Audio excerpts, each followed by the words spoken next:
What's going on, everybody? Welcome back to another episode of Nobody's Favorite Podcast. And today we have a very special guest. It is one of my childhood friends, known this person for a very long time.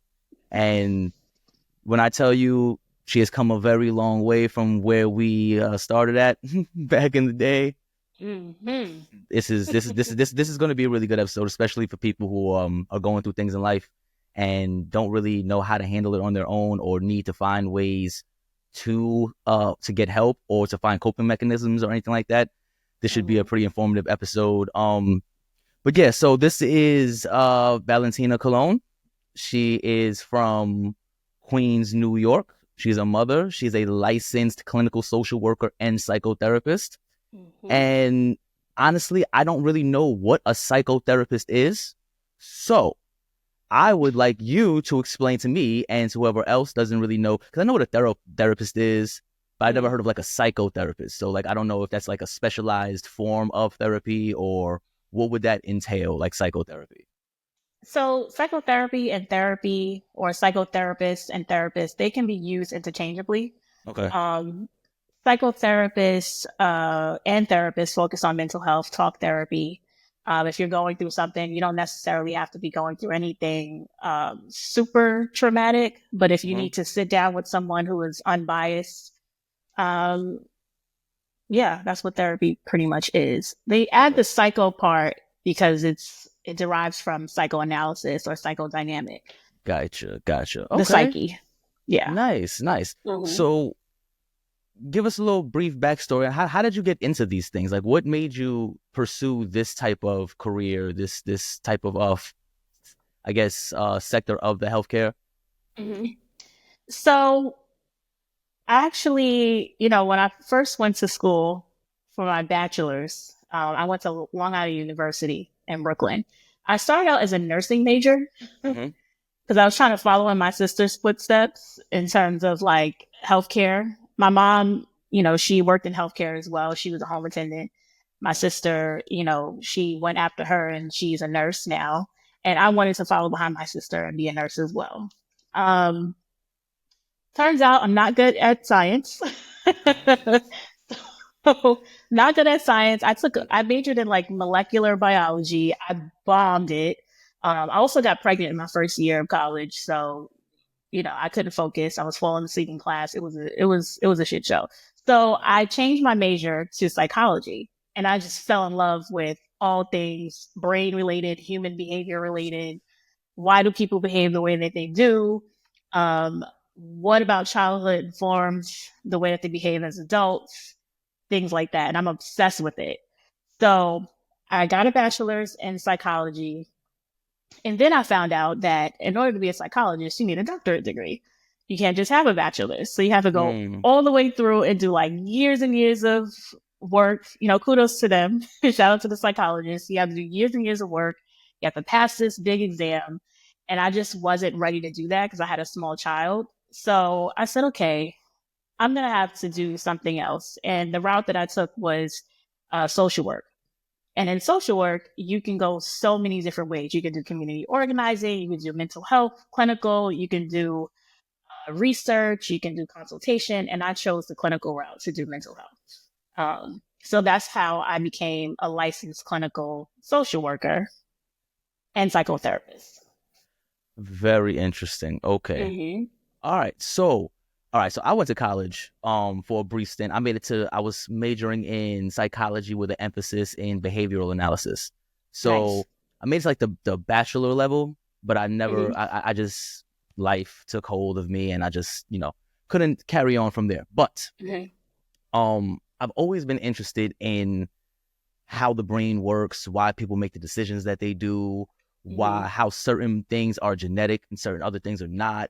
It's just, it makes it so everybody's situation is extremely unique, where two people can do the exact same thing, but for two completely different reasons, whether it been influenced from their environment, from their genetics, from all types of different things.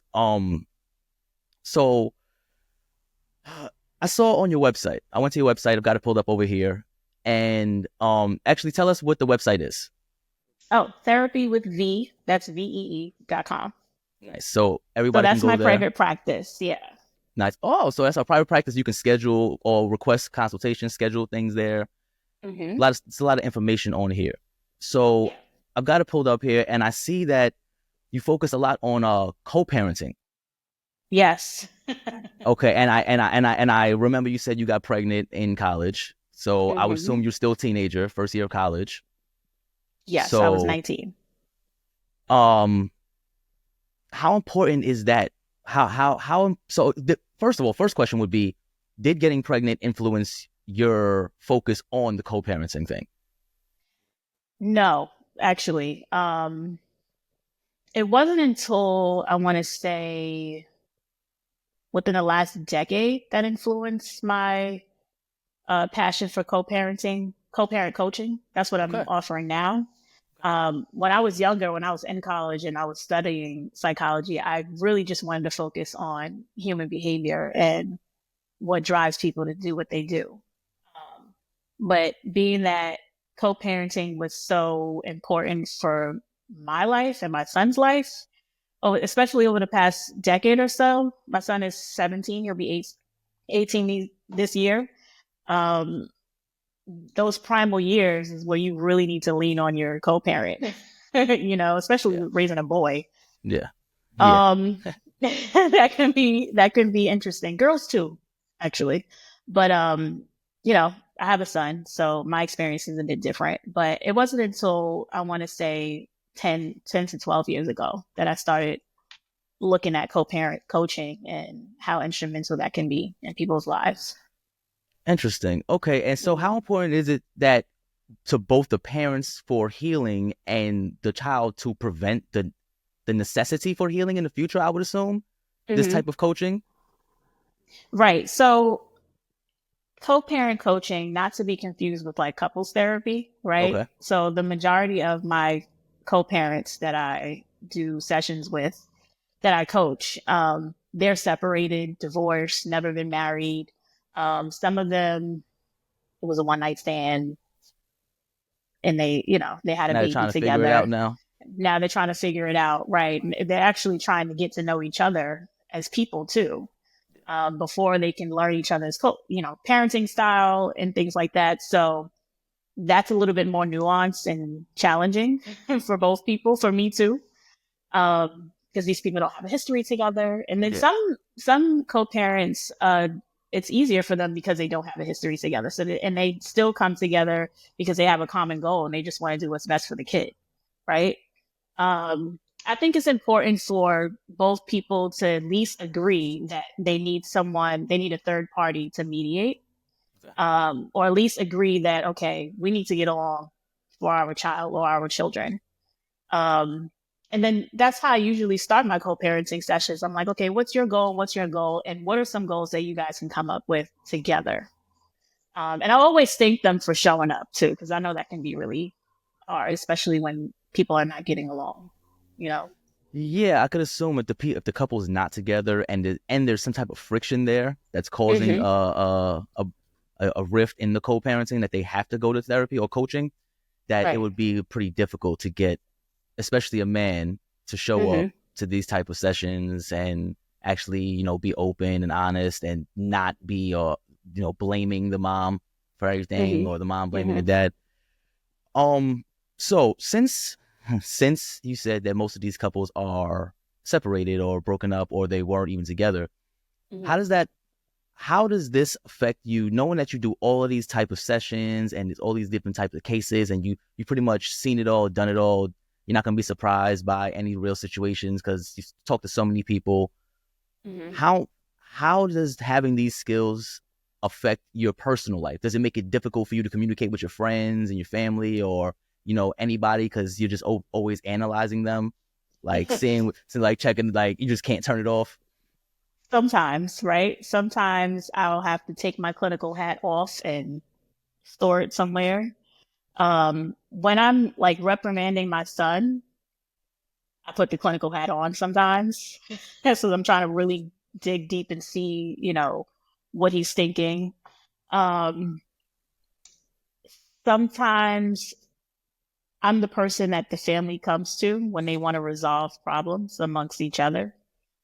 Friends too. I'm Mm, like, I've been told that I'm like the voice of reason, or, oh, we got to call Tina because my childhood people call me Tina.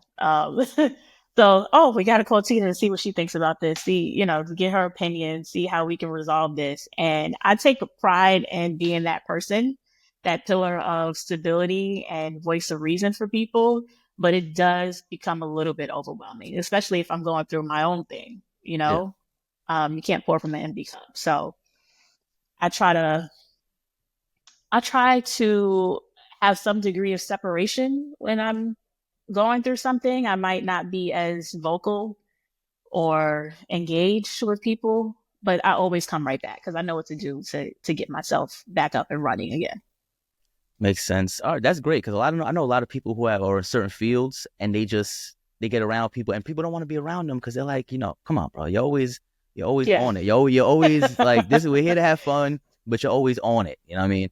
Um, That's so funny that you mentioned that because for a long time, when people found out that I was a therapist, I would be at like a social setting or a party, and I'm like, and I don't know, I just attract people who want to tell me everything, who want to tell me all. That's like a running joke that my friends and I have is like, you have this look that we just want to tell you all our business.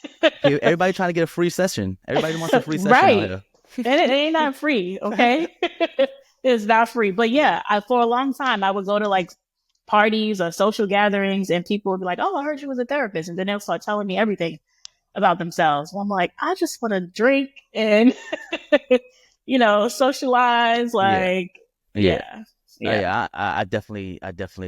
I know the feeling. When people hear about like I do security and all these type of different things, it's always oh what's going on with this, or they hear I'm into politics and they want to know like what's happening with different things in politics. It's crazy. yeah. Um, so when you were in school and you Mhm. were raising your son and you were doing all of these things, did you ever get discouraged? Like oh I can't finish this. This is too hard. There's too much going on. And if so, did fighting through that give you the strength to be able to help people now, to be able to like what's the word I'm looking for, to empathize with them because you've gone through the hardships and Mhm. it's what you're giving. You're not just giving them textbook answers. You're actually telling them from experience. Personal. Yeah, I never got discouraged when I was in college ever, because nice. I knew that this was something that I needed to do. Like I had no choice. This has to work. Like I have to get a degree. I have to get a job. I have to take care of my son. I have to make this work. I cannot stay in this environment forever, right? So I had to make it work. It was no choice for me. But after I graduated and I started, working with people, I started working. My first gig was working in Spanish Harlem, and I was a case manager. And I was in 1 mile radius of like a methadone clinic, a rehab facility, a, a shelter, a food. It was like I was in the trenches, right, Yeah, yeah. with these people. And um, I was a case manager, so what they would do is they would come in and whatever it is that they needed, I don't care what it was. If they needed free medication, free dental, free, if they needed housing, if they needed anything, you name it, I would have to assist them with their needs. Right. And it was walk-in basis. It wasn't even an appointment. So I was really, that's like some of the most impactful work that I've done over my entire career because I learned so much, so much about, oppression and poverty and how that affects people in their mental health. So that's where my passion grew for like social work and mental health services because just hearing those people's stories really touched me. um, I still remember them to this day. Like that was like that was like my, honestly, I would say that experience working at that clinic in Harlem was, that stuff can't be taught in college. Like you really have to you have to do the work. It can't be taught in college. Yeah, That was like real life experience, in your face experience. It yeah. was That's good. that. it seems like a lot of stuff in this field is going to have to be hands-on, because if you don't have Mm-hmm. the experience, if you can't empathize or sympathize or put yourself in, and not necessarily saying like, just tell them what they want to hear, but understand where Mm-hmm. they're coming from, Right. right? Like a lot of times people don't want to go to therapists, and I know, and I can speak from experience. I personally try to avoid any type of, I YouTube therapy it, right? I watch some videos on there and try to like figure out what's going on myself and stuff like that. But it's it's hard for guys, for men to sit there and talk to somebody when we like, you can't relate to what I'm going through. Like we always feel like Mm-hmm. we're going through it, you know, Yeah. and and it's hard to especially with someone for a different gender. So do you feel like it's harder to connect with the men than the women? No, not for No. me. No, Okay. no. In my experience working with men, I haven't had that many black men come to me for therapy. Which is why I feel like we need more black male therapists in the field. There's only, out of the entire field, only 4% of us are black. Mm, So we need more black therapists in general, right? Let yeah. alone black men. Um, but I've been told by a few of my clients that I've seen that I have like a maternal aura. So some of them feel comfortable opening up to me. Um, Part of it could be because I have a son. I don't know, but I've always carried this aura or energy with me that, anything that you say to me is safe. And now it's legal, right? If I tell somebody's business, I can get sued. Yeah. you know? So, but I've been told that I make people feel comfortable, and I'm really proud of that. I haven't Nice. really had that much resistance with men when they do That's come. that's important. That's important because Yeah. so that's one thing that I've noticed. A lot of men like that maternal aura. They like a woman, whether it's in a relationship or someone to talk to, even their best friends. Like if it's a Mm-hmm. female, it's usually like a female that has like a certain care for them, you know. Right. Um, Nurturing. yeah, that nurturing, that they Mm-hmm. could talk to about their problems, like it's their mom or something. And then that's usually Right. conflicts with their girlfriend and stuff because like, why are you talking to her? But anyway, um, Mm-hmm. so a lot of people or a lot of women, both women and men, when mm-hmm. you see them get into the fields that are very education demanding, they don't Mm-hmm. usually have children early on. They usually wait till later Right. in life. So I think it does. But do you feel like the fact that you had a child relatively young makes it so that it makes it easier? Like, because these people are cold. They're like, oh, they don't have kids. Everything is Mm-hmm. clinical, by the book. It's surgical. It's white walls. Right. You know, Mm-hmm. the fact that for all of these years you've had to nurture somebody, you've had to care for somebody, you've had to, even when you were angry, you still had to like mitigate that anger and like, Mm-hmm. calm down and be mom, Yeah. because that's what it calls for. So Right. do you think that that may have played a part in your ability to provide that maternal instinct to these men? Yes. Yeah. I want to say about 75% of that, of me being a mom, is they can pick up on that. Yeah. It's called transference, Mm. right? Okay. Oh. Where the client can feel familiarity in the room, Mm. right? And that feeling would be a maternal instinct, right? So a Cause lot of times in my sessions, my nervous system can pick up on things, and so can theirs. Yeah, oh, it see, it look, gets real deep sometimes. yeah, learn something new every day. So now I know yeah. transfer. Look, we're getting a whole psychology lesson now. Transference. All right, Mhm. that's nice. All right, Mhm. so when you have these situations, right, Mhm. where there's a couple and they just it was a one night stand, right? Because that kind of Mhm. interests me, those Mhm. situations, because I feel like those are the most volatile and dynamic situations that may come about. So if it was a Mhm. one night stand or if a situation where they just don't, it's just friction. How do you different religion, different beliefs, Mhm. different just a different entirely different lifestyle? How do you go about? I mean, obviously, you don't got to give us all your secrets, but how do you Mhm. go about, reconciling that? So I do some crisis management. some a little bit of, I do a little bit. That's what the thing about co-parent coaching is, that you have to use a little bit of every tool that you've learned. I have to use tools from like couples therapy. I have to use tools from anger management, crisis management, even trauma work, right? So the first thing that I do is I thank them for showing up, right? Because I acknowledge that this cannot be easy. I acknowledge that, you two may not know a lot about each other, but what I do know is that you both want the same thing. And then I asked to be clear, like, okay, what are your goals? What are your goals? And how can we come together? What is something, and oh, you know what I like to do as well? Instead of focusing on the negative, right? I ask each person to say something nice about one another. And that can be, I had blow ups.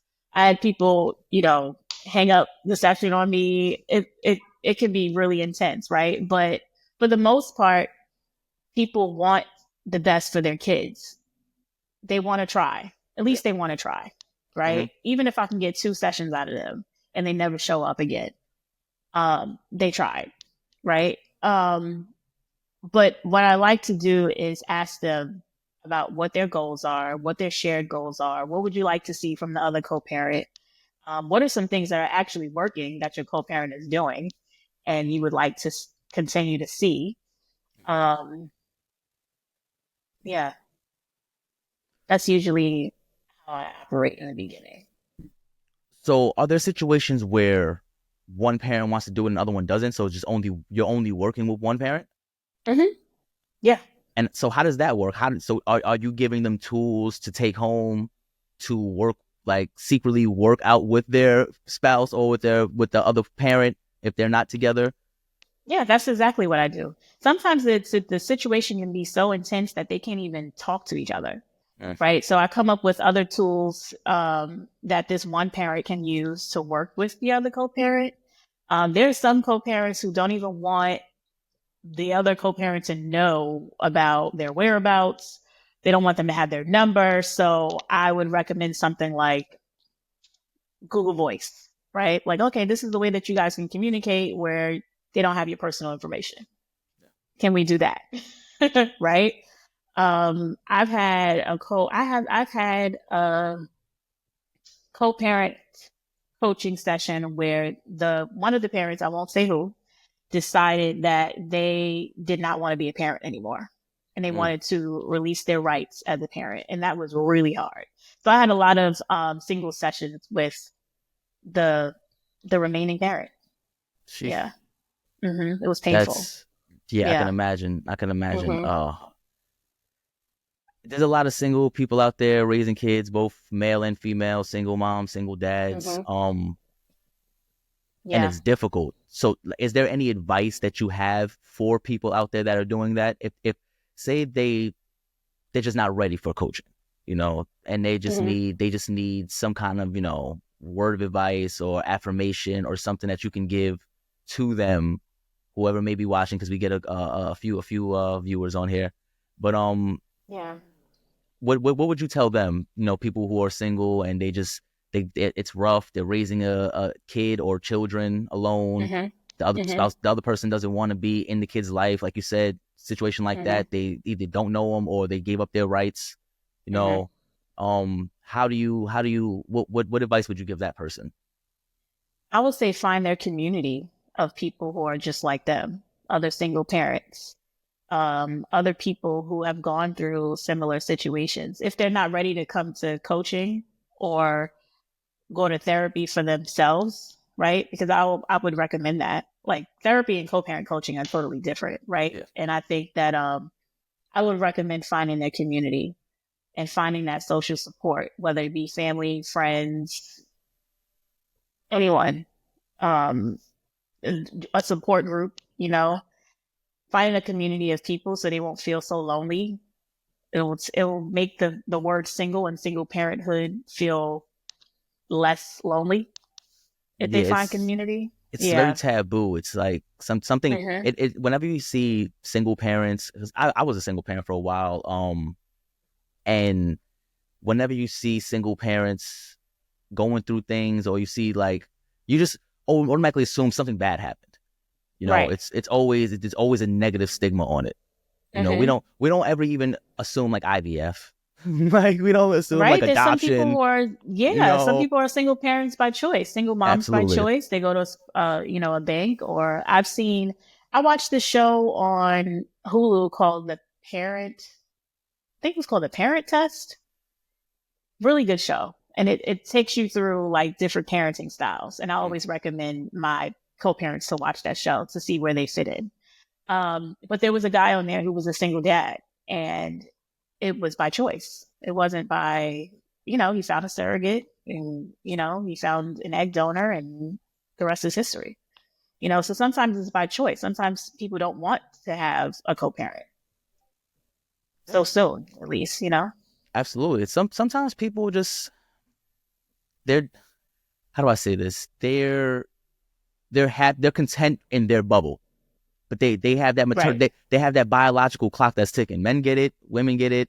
It's just, Mm-hmm. you're getting older, you even if you're successful, you want somebody to leave it to. You want a legacy, Yeah. so and if you don't have your own kids, maybe you'll be doing the IVF, the in vitro, or the adoption, or however it may Mm-hmm. be. Find your long lost nephew or something and take him under your wing or something. I don't know. Right.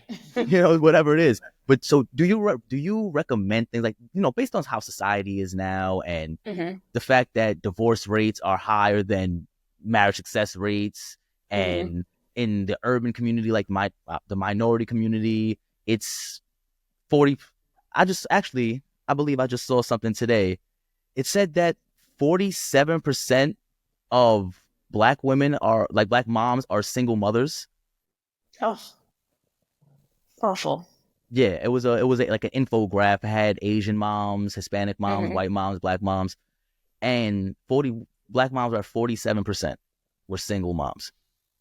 Hmm. Now I don't know. It sounds like that number can be that statistic is it could be really nuanced, right? It Mm-hmm. might have it might be by choice. Some of those women might be by choice. Some of those women, it could be because their co-parent is incarcerated, or dead. Yeah. Um, so I'm not sure how they came up with that number, but it is kind of alarming. It That's a is. lot. It's And almost what's half.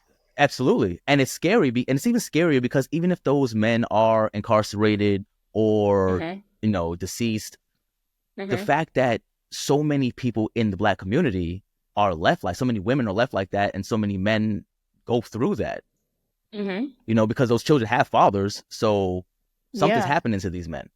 Mm-hmm. You know what I I'm mean? also wondering if how much of, like, what is a single parent? Is it someone who is not married on paper, or is it someone who is not in a This is true relationship also. This is with true also. someone? Is it someone, Yeah, like, how do you define single mom? absolutely. You Are we know? talking about is single not having the dad in the household? Is that what it Right. is? Yeah, Right. Because that's an interesting that's an interesting question. there's been some debate on whether or not you are considered a single parent if you and your co-parent are really like killing it in the parent in the parenthood world, right? Like, does that really mean that you're a single parent if your co-parent Hmm. shows up all the time? And I don't know. I think it depends on the person and what they believe. Yeah. In my personal experience, my co-parent has always been very present, Hmm. and I've never felt alone, um, raising my son. Not just because of him, but not just because of his father, but my family too has been super supportive. Nice. Um, so I think maybe it depends, right, on what single parenthood looks like. Yeah, because that could be a dynamic definition because I feel like if I'm by myself and Mm-hmm. I have children, then I'm a single Mm-hmm. parent. But if I'm in a relationship and the person who I'm in a relationship with lives with me and they take care of my children with me, we may not be married, but they live in the household with me. Mm-hmm. They're not the kid's biological mom, but I don't feel like I'm a single parent anymore. Right. So Right. I feel like there's so many different, but other people may be like, no, you're not married. When you do your taxes, did you check single or do you check married? Right. I guess I Um, check single. and I want to acknowledge that being a single parent is not easy, and I want to acknowledge that it can be really hard. It can be a traumatic experience as well, Yes. being a single parent. So I don't want to take anything away from them by like saying, well, I'm still a single parent because, me and my son's father are not together, Mhm. uh, when I still have the benefits of having a co-parent. Yeah. There are some single parents who have no help at all, no financial help, no emotional support, nothing. It's just them and the child or them and the children. And that, without a doubt, is single parenthood. And it's really hard. Absolutely. And that's another thing that gets the negative stigma, right? Like we were talking about earlier, if you see somebody walking, pushing a stroller, a female walking, pushing a stroller, a mom, Mm-hmm. and she is by herself, she's got two or three, one, two, three, however many kids, people usually like, oh, like where's the dad? Like what's going on? Automatically thinking Mm-hmm. negative. And Mm-hmm. if people see you as a single parent, like your friends, or you introduce yourself as a single parent, or when you're discussing things, you say that you're a single parent. Again, people have the negative stigma with that term, single parent. So Right. what happened? Did you get divorced, or Mm-hmm. are your kids born out of wedlock? Like now Mm-hmm. you start getting the shady eyes, depending on the Mm-hmm. the people that you're around. The judgment. The, Yeah. And then the sometimes judgment, they automatically judge the parent who's still the most present, which is odd. and that's usually the person that gets the most judgment is the parent that's there, the parent that's The taking the one kid to who's school every pushing the day. stroller The one that's and pushing the stroller is like the one who did wrong. Like, oh, you yeah, must have been like you must have been horrible to get left like this. Like right. what? Like what do you Like why they mean? leave you? Yeah, like Yeah. so that's wild. That's the crazy. Mm-hmm. That's how society is nowadays in this country, where so many things are looked at in such a negative light for reasons that nobody can really explain to you. Like why do you see it as this? Mm-hmm. I don't know. I was just told it was bad. I don't know. Right. Right. Without Uh, having all the information. Yeah. Without having the information. So Mm-hmm. do you think that the fact that so many people, how do I word this? In the environment that we grew up, right? Urban environment. Mm-hmm. I didn't Mm-hmm. grow up with my biological father. My sister's dad was in the house, Mm-hmm. but him and my mom weren't married. So when people are growing up in that dynamic, and to be honest, I didn't, as a kid, always feel like I was part of the family Mm-hmm. because, like my sister had both her parents there. I only Mm-hmm. had my mom there. So like, even like I didn't feel like I got the same kind of quality time. As a kid, obviously we have things in our head, Yeah.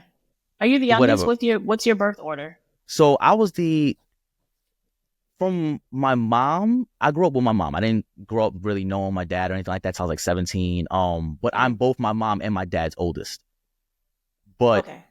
but my sister, I grew up with her dad, and he had an older son. So in Okay. that dynamic, I was the middle child. God. Oh wow. Yeah. So in Wow. my mind, I'm the oldest, but in the actual dynamic of things, I'm the middle child. Mm-hmm. Which comes So with a whole host of other exactly. stuff. And I didn't understand how to like wrap my mind around the fact that this is middle child life. I'm thinking like I'm older than my sister. Like I'm the older kid. Mm-hmm. Why am I not getting XYZ? Why is this happening? Why, like, what is going on here? And I Mm-hmm. didn't know how to deal with that. Like how do how do you tell people how do you explain to people how to deal with how to cope with those situations? How to cope with like the dynamic in the home? Yeah, with that dynamic in the home, like it's such a mixed family. Like this parent, there's two children Mm-hmm. in the family with different parents. They have Right. one of the same parents, and I feel like somebody's always gonna feel a little different Mm-hmm. because in my situation, I always did, and then I Yeah. even see with my own kids, we don't tend to treat them any differently. Like everybody's treated the same, but the fact that everybody has different personalities because of their different parents, certain like one of my kids is very emotional. So she Okay. gets like babied a little bit more than the tougher one, but they have different parents. And the tougher one who likes to climb on things, jump on things, real rambunctious, real adventurous, she sometimes be like, why am I not getting that attention? Like, like what's going on? So they sometimes fight for attention when there's no need. So even if you're giving the advice to me, like what's a good like way to like parent to child deal with situations like that? So to answer your first question, right, to how to cope with like family dynamics that can be complicated, Yes. I would say is the right term. I use something called an eco map, where I Okay. literally have to draw out a diagram of the family history, not like a family tree or anything, but it's more kind of like connecting the dots, right? And I find that when people see it on paper, they have like these revelations about their dynamic and how it came to be, right? And then we'll focus on like what's the main issue, like what's the biggest point of contention between you and this family member. What do you think it is? Is it history? Is it personality traits? Is it jealousy? Is it like, what is it? What do you think it is? And then we'll unpack that. Are you saying that, and to answer your second question about like in terms of parenting, right? Because the first question was about your dynamic as a child in this family dynamic. And now you're an adult and you're parenting on your own. And you're seeing that one of your kids is, she's tough, but she still needs attention. Yeah. Right? Rightfully so. I mean, all kids need attention. Do you ever feel like because she's tough and a little rough around the edges that she doesn't need as much attention as the other kids, or? I tend to feel like she's very I guess she's a kid, so she gets confusing. How old is she? She's 3. Oh, okay. So it's like it's hard to pinpoint. She's 3 and she loves Spider-Man. Like Spider-Man is a thing. So it's like she's very tomboyish, she likes to do all of these things. And the other one is very, very timid, very, How old is the other one's 4. 4? Okay. Yeah. So they have different moms.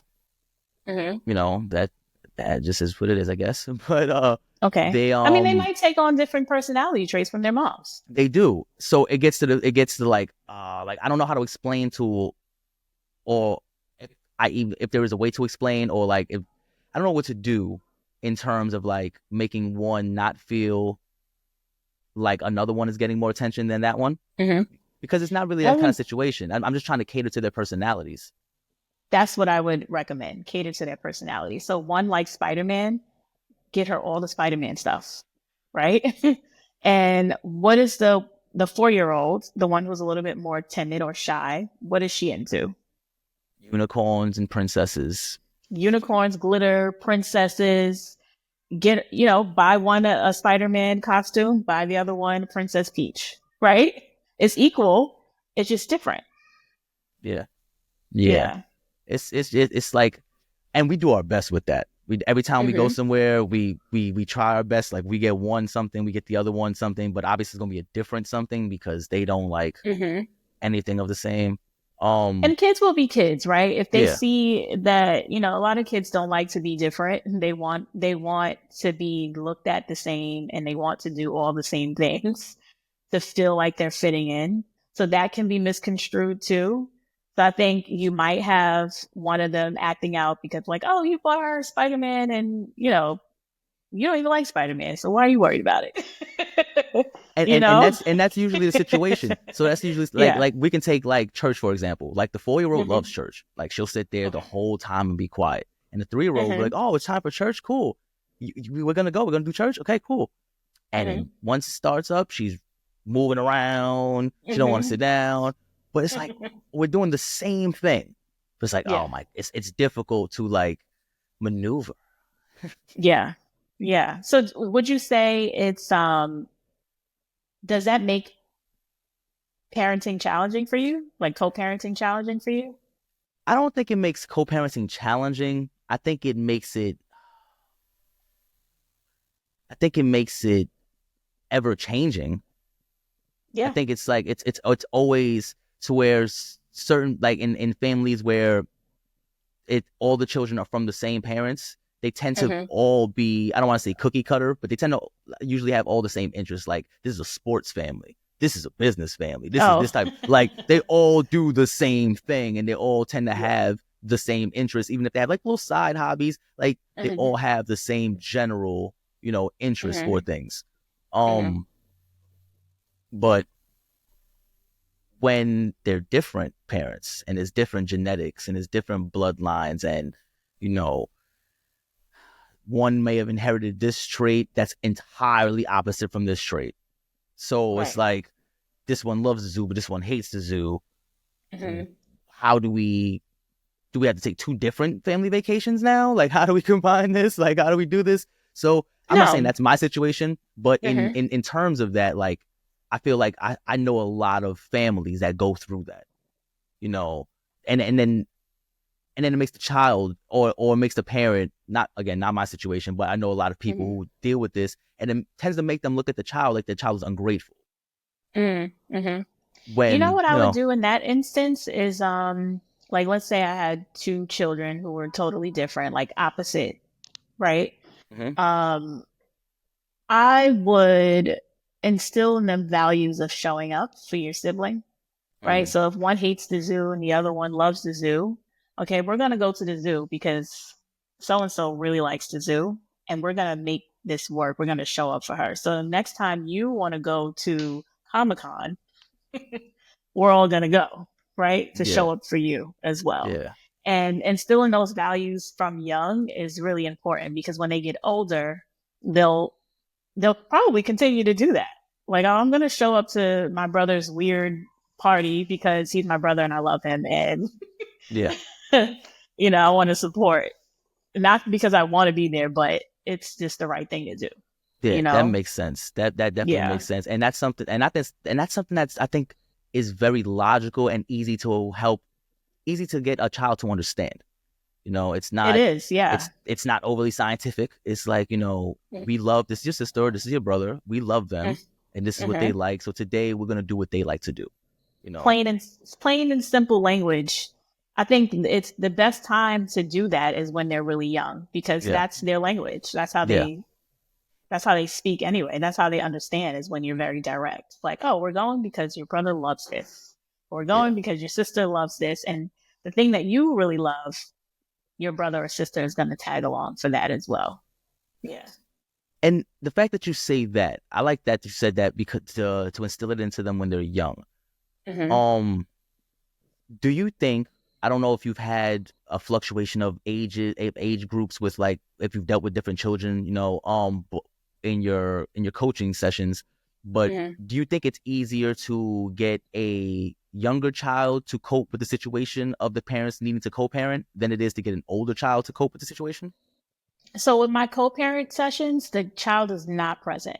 Okay. It's just the parents, right? Now, I used to work with, and then earlier on in my career, I used to work with children, Hmm. and the youngest client that I had was 7.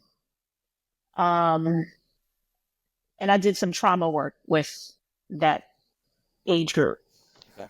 I also used to work in the school system too in Brownsville, Brooklyn, working with middle school and high school students. So, That can sound intense. Brownsville. yeah, this was before the pandemic too, so I was taking a train. Oh Um, man. um, yeah, it was, you know, working with kids was challenging, only not for the kid, right? It was challenging because their parents are the ones that have to follow up at home Mhm. with the work that we're doing in these sessions. And a lot of Yeah. times the parents wouldn't have time to because they're working a lot or they're having like a co-parenting issue. And this was before I was even offering co-parent coaching, right? And that's another reason why I felt like this would be a good idea to offer co-parent coaching. But anyway, I used to work with children, just children, but it was very difficult because the parents would have to follow up with the work that Yeah. we're doing in sessions. But co-parent coaching, the kids are not present. I work with mainly adults now. So if the children are at home, and Mm-hmm. pretty much the basis of the co-parent coaching is to be able to figure out how to best care for the child, right? Is it easier to do this in reference to younger children or older children? You know, like, because like high schoolers, a kid's 17 or 15, 16, he's into girls, he's doing his own thing. I feel like it will be a little more difficult to get him to not rebel against this situation of the parents not being together than the 5-year-old. Like rebelling against the system kind of thing. Yeah, That's yeah, what teenagers like to do. yeah. Um, no, I don't find the difference in difficulty. It depends on what the issue is. One of the things that I have found difficult is when the child has like a developmental delay or a mental health issue. That can be challenging because both parents might have a different way of going about of addressing it. Yeah. Right, and they both think that they're right. And I can understand how that can be frustrating for one parent or even both parents. So yeah. Yeah, or co-parenting or parenting styles, differ. I might have one parent that says we need to be more strict. We need to start taking things away. We need to start, being like scared straight. And the other parent is like, no, we need to have more conversations and see where his or her head is at and see, what's going on. We have to take into account puberty and, or the soft parenting approach, right? That's a trending, a trending parenting style. It's not really a parenting style, but it is trending. Yeah, that's the new age stuff. That's the neo parenting. Yeah. I tend to look at the youth these days because I have a son. He's 18. I have actually, so between me and my spouse, we have 9 children in total. Okay. Right. She has some from her previous marriage. I have some from previous relationships. And in total together, there's 9 of them. And 3 of them are... Is your son the oldest? My son is the second oldest. Okay. So she has about 20-year-old. And it's my son who's about to be 19 in April. Then there's her other son is 18. So we have 3 that are 18 and above. Right. Right. So... And they're entirely different. They're so different. They're like, it's wild the way I see these kids, what they gravitate towards these days, especially being from different genetics. Yeah. But it's weird because my son and their father, I'm my son's father, obviously, and my stepkid's father are from me and their father from the same area. So we grew up in the same area. We grew up around the same things, but our kids are so different. It's so interesting, and I look at kids these days, like teenagers. I see the TikToks and stuff, and it's like, I feel like they all need therapy. I feel like all of these kids are just out here bugging the fuck out. Pardon my language, but they're all here bugging out. Yeah. There's no home training. Like you said, the new type of the soft parenting is happening where kids are not being disciplined. Everybody, no child left behind. We could thank George Bush and them for that. Just passing these kids along, just push them ahead. And so when you see what's going on, I'm sure just based on how you are, and I'm pretty sure your parenting approach is very, very tailored. So your son has a very structured environment. But when you see how these other kids are, like these 18-year-olds, they've been rappers and they're shooting each other, and it's all types of wild stuff. Like when we were growing up, there was some young rappers, like Lil Wayne and stuff like that. But most of the rappers were older, like DMX and Jay-Z. They were older than us, Yeah. But nowadays they're young and they're shooting and they're killing each other, and these kids want to emulate this stuff. Yeah. How for parents, because I know a lot of parents who the majority of their children are gravitating towards these type of things, the hip hop culture, the drugs, and unfortunately, even with the mildest of drugs, they're being laced with fentanyl and things like that. So scary. Absolutely. So how if you could briefly just give a way to help parents try to like get their kids to like not be so involved in the streets, I guess. Yeah. You know what? I would have more conversations with them. You know, I mean, I know that it sounds like soft parenting, but it's not, right? I mean, just you'd be surprised how much talking to your kid goes such a long way, Yeah. right? And come from a place of curiosity and not like, you know, Yeah, I'm guilty of that. I'm guilty of the like I'm you I'm shouldn't I'm do that. I'm one of the, oh, when I was your age, I was doing that too, and Oh like, God, and stop like, that.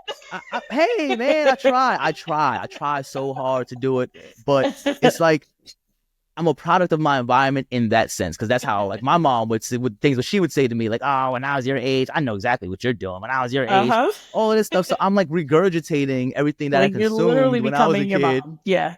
Absolutely. So, and it's scary, and I don't want to do that. So it's Mhm. like I find myself falling into that trap too, where I think I'm talking to my kid. I'm not, I guess it's Mhm. like I'm not talking to them, I'm talking at them Mhm. in a sense of like, I'm not even trying to get there. I'm not even trying to see where they're coming from half the time. I'm just like, I don't Right. care where you're coming from. You better stop right now. You Yeah. know, I don't think Yeah. that helps at all. I can give you an example of what that would look like talking to your Yeah. kid, right? So just last night, maybe, my son and my fiance and I were all having a conversation about like stereotypes of different generations, Mm-hmm. right? So my mom was born in 56. My father, rest in peace, he was born in 49. So they're considered baby boomers, Mm-hmm. right? So the stereotype that they have, that boomers have, is that they're narcissists. They're narcissists, and they're emotionally unintelligent, right? So that's not specifically my parents, but baby boomers in Yeah, yeah. general, that generation. And then after that, Generation X, which would be like my sister and brother, they were born in the 70s. Um, so I'm not sure what the stereotype is for that generation, but then it's us next. We're millennials.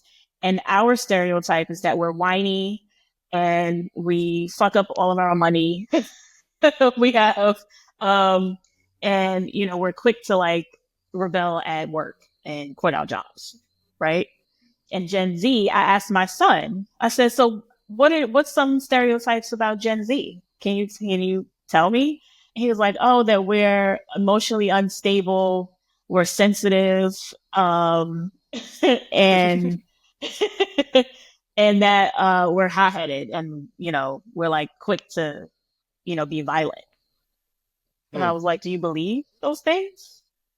He said, sometimes. And I said, well, why do you think that, you know, the majority of you are that way? Why do you carry that characteristic? And he said social media, influence, rappers.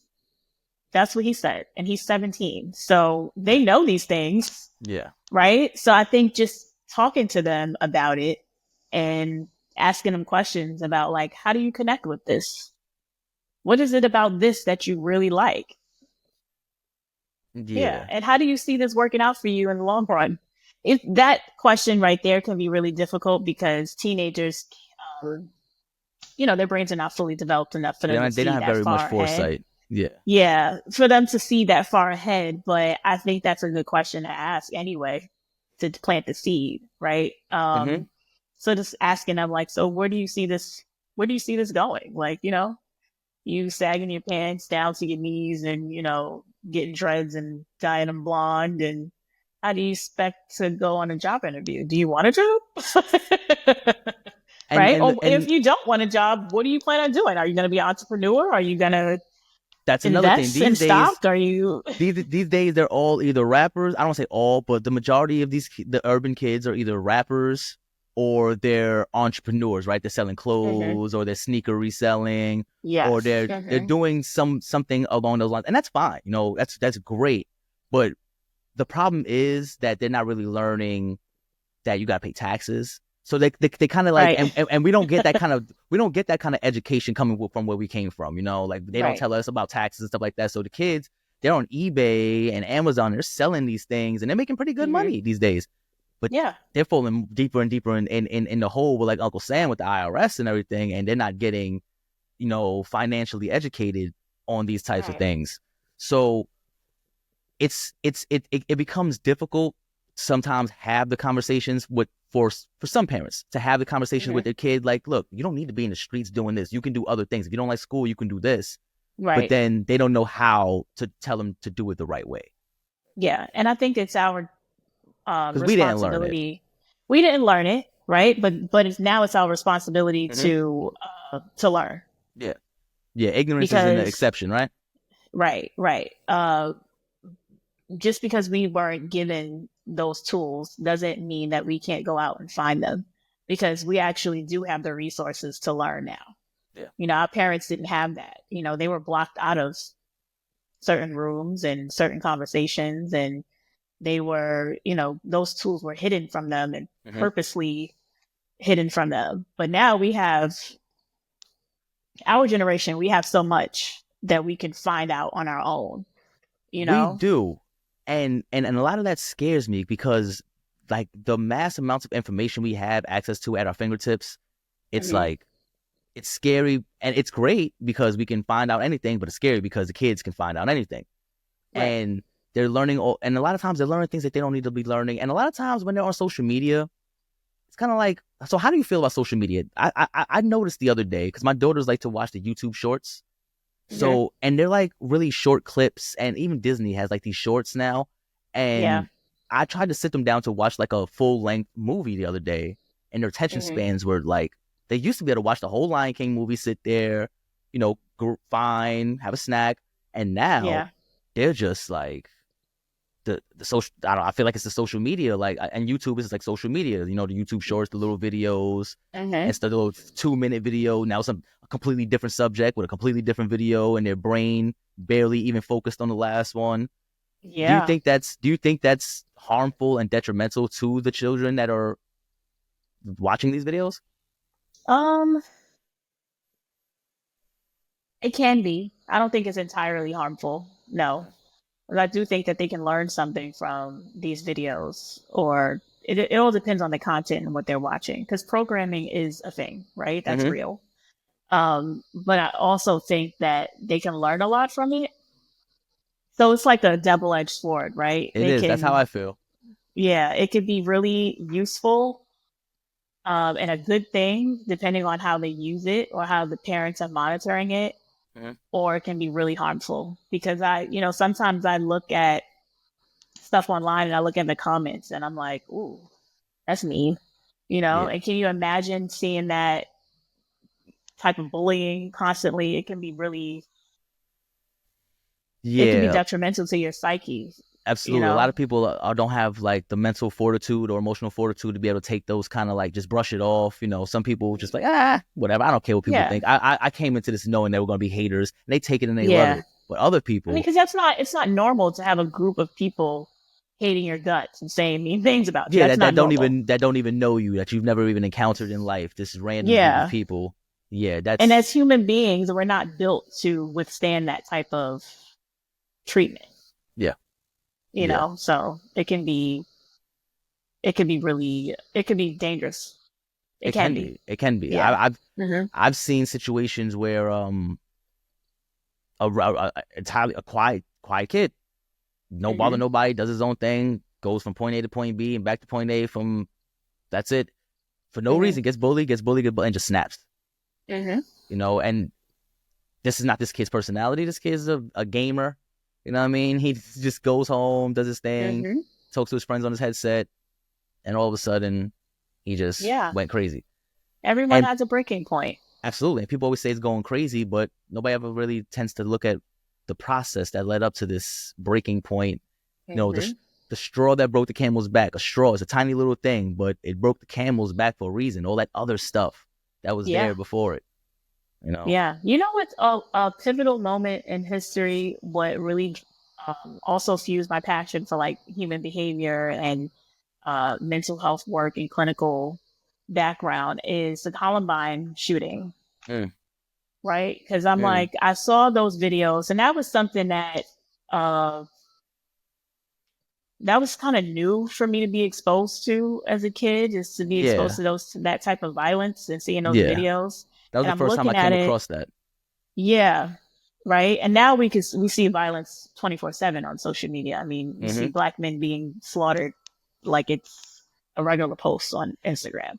Yep. But I always wonder, like, what would possess someone to do something like that? Like, and bullying is play a Yeah. role. Yep. And Usually when you find they find the manifestos, it's always, oh, this person did this, or hmm I hate this person, or I'm going to hmm get them back for this. yeah, I don't, it's very yeah, rare, unless, I mean, obviously you have your exceptions like terrorists and stuff like that, but it's very hmm rare that you see somebody just doing something for no apparent reason. there's always a reason, whether it's a mental health issue, Yeah. bullying, Yeah. There's trauma, always a something. reason. There's Yeah. always a reason. There's always some kind of underlying factor that caused this hmm person to go over the edge.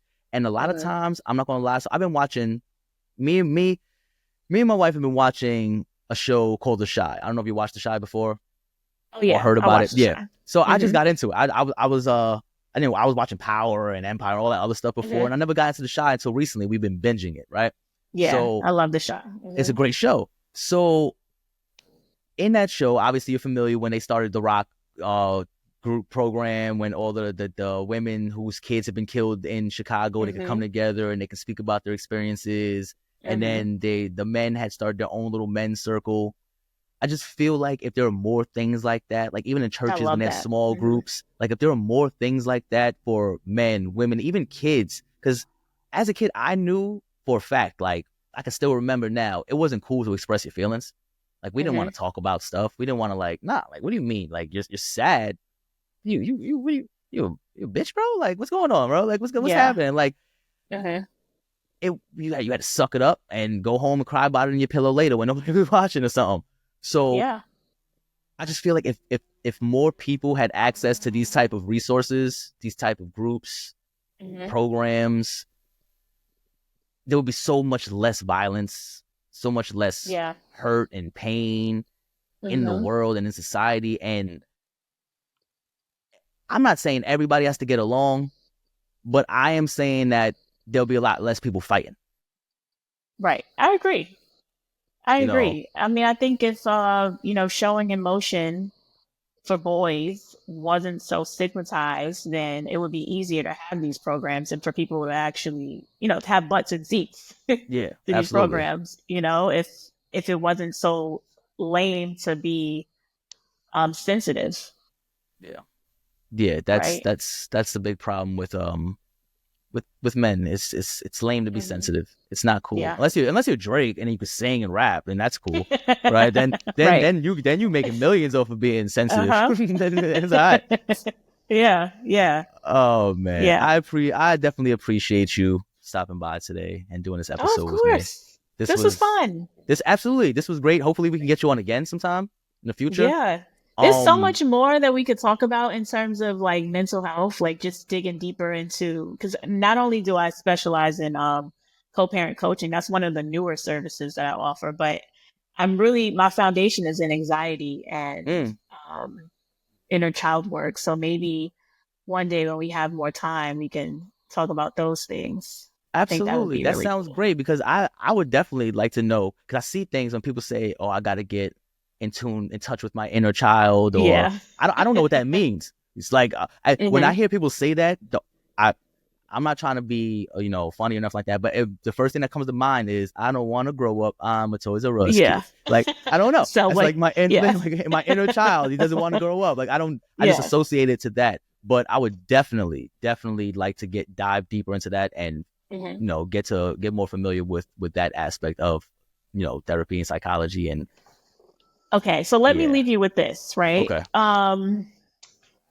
Think of a time, and you don't have to do it right now if you don't want to. You can do this, on your own time. But I want you to take a moment and think of a time in your childhood where you were most vulnerable, most wounded, most in like a dark moment in your childhood, right? Okay. Think about how old you were and what you needed at the time. And more than likely that would be the age of your inner child. Mm. So, because that's where our Huh. emotional growth is stunted at that age, Oh right? wow. So, and it comes up in your interpersonal relationships as an adult.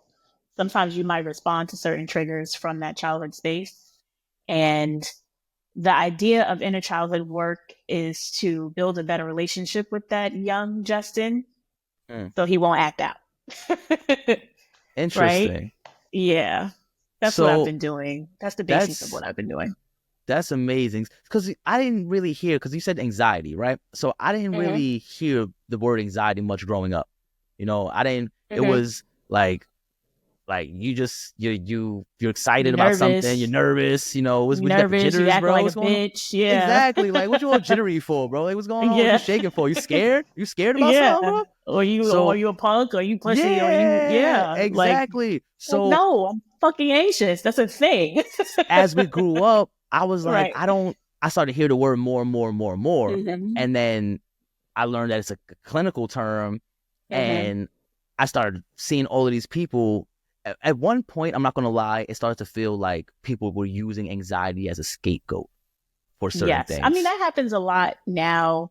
I think there's anytime there's awareness about something, it can be used in the wrong context. Mm-hmm. So now that we have like so much awareness about mental health, there's these buzzwords like narcissist, trauma, toxic, Mm-hmm. that people are like Yeah. overusing and using in the wrong context too, which can be really frustrating for clinicians like myself. Cause I'm like, Yeah. come on, this is not a fucking trend. People are like, Yeah. we have a mental health crisis in this country and some people are taking it as a joke. And I don't like It's that. I can go it's on and on me about that, but it's meme bait. Everybody, I've gotten yeah. so sick of seeing gaslighting and toxic stuff on memes. Everything is Hmm. gaslighting or toxic. This Yeah. is like, oh my god. And what's even? Oh my goodness. So I mean, I got a few more. I got some more time. Hold on, right? So I got something Okay. I want to talk about with this because this bothers me about Okay. people, and this is both men and women.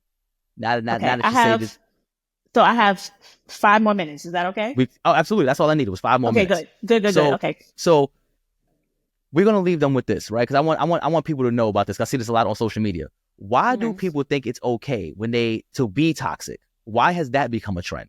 People thinking Mm. like and blaming on like, oh, I'm a Sagittarius, so this is just how I am. Like, why has it become okay to become a toxic person, so to speak? Okay. Um, Or like a societal norm where people are thinking it's cool to just say, oh, that's the way I am because I'm a zodiac sign. Like, mhm. is that is that like is that scapegoating or are they trying to? Is it like the guy who's trying to overcompensate by buying a Porsche because he has a small, you know what I mean, something else? Mhm. Like, is that it? Like they know that they're a bad person, so they're trying to like blame it on something else. In my personal opinion, as a clinician and as Valentina, I think that those people are um, they're probably not ready to address some deep rooted issues that they have. So they're desperate to attach it to something. They have to make Mm, sense of it by saying, "Oh, it's my zodiac sign," or whatever, right? yeah, um, because they're not ready to like sit down with the therapist and like unpack those things. Because yeah. for whatever reason, it could be scary to like look in the mirror at yourself and see that you have some traits that you need to change. I've had clients who I felt were ready because they, booked me for a consultation. They sat down with me in therapy for a few sessions, but they were not ready to make any changes. Mm, So then they go AWOL and, I go my separate way. So it can be really, it can be that. It could be that okay. they're not ready to make any changes. They're not ready to face what the real issue is that they're having. Um, But so they through blame this, it they're on, actually acknowledging that they do have an issue though by doing that. yeah. I mean, some people don't know that they have an issue. They just do. Mm. Yeah. Until something big happens and then they're like, why does everyone hate my guts? Why am I all alone? Why don't I have friends? Why do none of my relationships work? And then when they start asking those questions, that's when they got to go to therapywithv.com, book a session, and find out what the problem is. Right. That's when all of that comes into play. Yes. Right? Yes. All right. Again, I'd be happy to unpack. Absolutely. Before we go, let everybody know, other than your website, where they can find you, whatever social medias you may have. Mm-hmm. So I have I just started an Instagram account, Therapy with V LLC. It's named after my private practice, so you can find me there. And I'm on LinkedIn as well as Therapy with V LLC. Nice. Well, thank you again for stopping by and giving us all of this insight and knowledge. And we definitely going to touch up on that other stuff next time, because now I got some more deep rooted questions for you for next time now. Good. Thank you so much for having me. No, thank you. Don't forget to do that activity, that inner child activity that I told you to do. And I'll have so when we follow up. Mm-hmm. Yep, definitely. You'll have some answers. And hopefully when I post this up, because I'm gonna post it up on YouTube, it's gonna go up there with all the other episodes, and maybe we get some comments of people who did that activity themselves. Let's see if we can get some of that going. That would be dope. I would love to hear how old your inner child is. My inner child, I would say, is 6. She's 6 years old. Okay. Yeah. She's 6 years old. A rambunctious thing in there then, huh? Just jumping all over the place. You know what? I was a very quiet, mild-tempered child, so I remember you was. But we'll discuss. We'll talk about that later. Okay. All right, I appreciate you, everybody. Thanks again for listening to another episode of Nobody's Favorite Podcast, Therapy with V. This was great. Everybody, check you out next time. Peace.